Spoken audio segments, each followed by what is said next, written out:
Hello दोस्तों, नमस्कार, आदाब, सत श्री अकाल सभी को। जीएस सिन्हूगढ़ में आपका हार्दिक स्वागत और अभिनंदन करते हैं। आज हम बात करेंगे एनआईएस डीलेट को लेकर बड़ी खबर क्या है।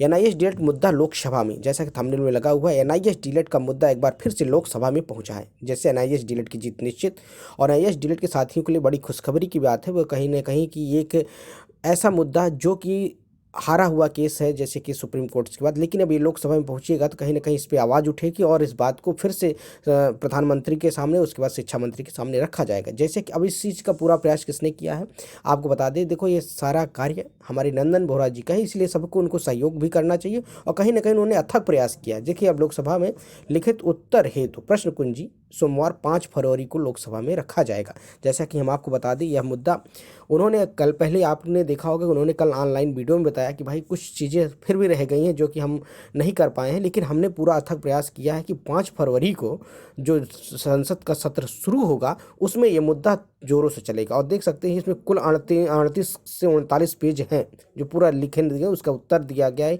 कि क्या क्या इसमें चीज़ होंगी, क्या क्या संसद में उठे। और कहीं ना कहीं शिक्षा मंत्री से इस बात को भी जवाब मांगा जाएगा कि ये जो सारी चीज़ें हैं कहाँ कैसे हैं और इसमें क्यों फॉल्ट हुआ है और क्यों एनआईएस डीलेट विद्यार्थी इनवैलिड हुए हैं, कारण क्या है और रीजन क्या है, गलती किसकी है। तो ये सारी चीज़ें जब लोकसभा में उठेंगी तो कहीं ना कहीं इसका सोल्यूशन भी निकलेगा। इस चीज़ को आपको अब एकदम कन्फर्म हो रहा है और धीरे धीरे एनआईएस डीलेट को हर तरह से कहीं ना कहीं जीत की आसार अब बनते नजर आ रहे हैं। पहले देख सकते हैं, पहला पॉइंट्स यहाँ से हैं जो हम, इसमें बहुत सारे पॉइंट्स हैं जो कि डिस्कस किए जाएंगे, लेकिन मेन मुद्दा जो आपका ये है, श्री संजय जाधव जी हैं, उसके बाद श्री विनायक भाऊराव जी हैं, उसके बाद श्री विनायक ओम प्रकाश जी। इसमें कुछ पॉइंट्स हैं जो एनआईएस डीलेट से संबंधित है। पहला देख सकते हैं, का सरकार ने निःशुल्क अनिवार्य वाला शिक्षा का अधिकार 2017 में जो प्रावधान देश में लागू किया वो वैलिड है। उसके बाद उन्होंने कहा, क्या यह सच है कि राष्ट्रीय अध्यापक, खा में पॉइंट, आप खा पॉइंट देखेंगे तो इसमें क्या यह सच है कि राष्ट्रीय अध्यापक शिक्षा परिषद में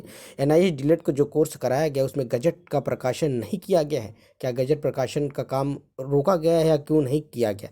तीसरे पॉइंट में पूछा जाता है, क्या भारत सरकार इस गजट को प्रकाशन के लिए किस लिए नहीं भेजा गया या कहाँ पर इसकी त्रुटि, मतलब जो सारी चीज़ें हैं ये लोकसभा में पूछी जाएंगी। सारी चीज़ें पॉइंट उन्होंने एकदम स्पष्ट इस चीज़ में मेंशन भी किया गया है।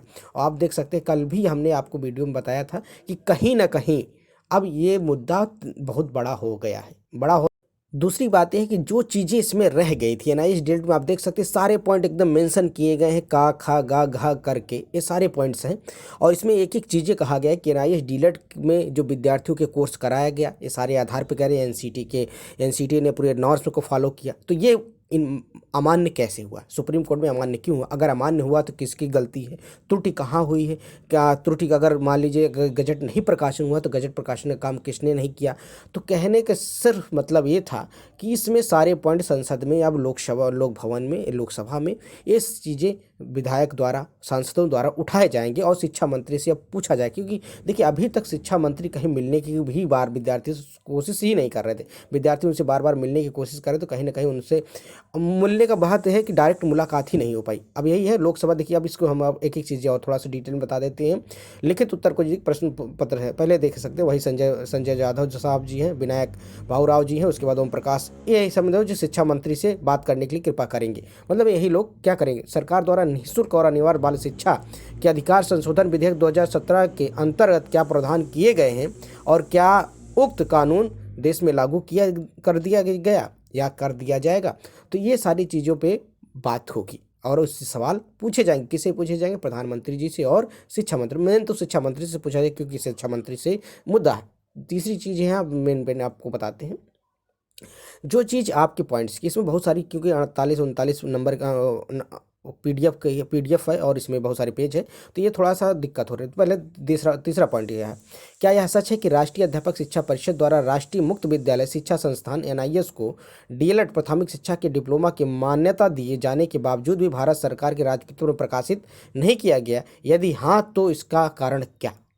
उनसे पूछा जाएगा कि इसका कारण क्या है। दूसरा पॉइंट क्या है, इसके भारत के राजपत्र में कब तक प्रकाशित किए जाने की संभावना है? क्या इसे राजपत्र में कब तक प्रकाशित किया जाएगा? ये भी सवाल पूछा जाएगा। दूसरा चीज़ क्या है, क्या सरकार में एनआईएस डीएलएड शिक्षकों के निर्धारित प्रशिक्षण पूरा कराने के बाद भी शिक्षकों के पद पर नियुक्ति को विधेयक पारित किया। मतलब कि उन्होंने कहा कि जितने क्या शिक्षक जो डीएलएड कराया गया, जो प्रशिक्षण कराया गया, उनको नियुक्ति दिया गया या उनको विधेयक कोई पारित किया गया।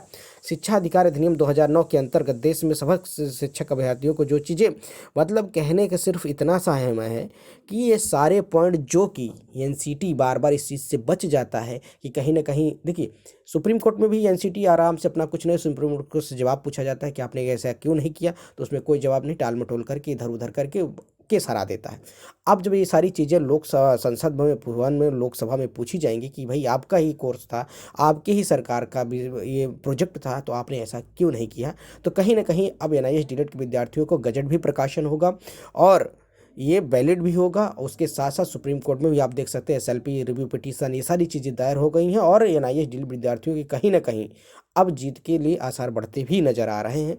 और यही है, अगर ये सारी चीज़ें आपको भाई क्लियर भी नहीं है तो हम आपकी इसके सारी पीडीएफ टेलीग्राम चैनल पे अपलोड कर देंगे। आप अगर हमारा टेलीग्राम चैनल जाके ज्वाइन करिए, उसमें सारी चीज़ें आप विधिवत पढ़ सकते हैं कि इसमें क्या क्या चीज़ें क्लियर की गई थी। खबर यही थी। वीडियो पसंद आता है चैनल को लाइक करें, ज़्यादा से ज़्यादा अपने दोस्तों में शेयर करें। शिक्षक भर्ती पल पल की अपडेट के लिए चैनल को सब्सक्राइब कर लें। मिलते हैं नए वीडियो के साथ। जय हिंद साथी, नमस्कार, सभी के दिन शुभ हो। Thank you all of you, have a nice day, good day.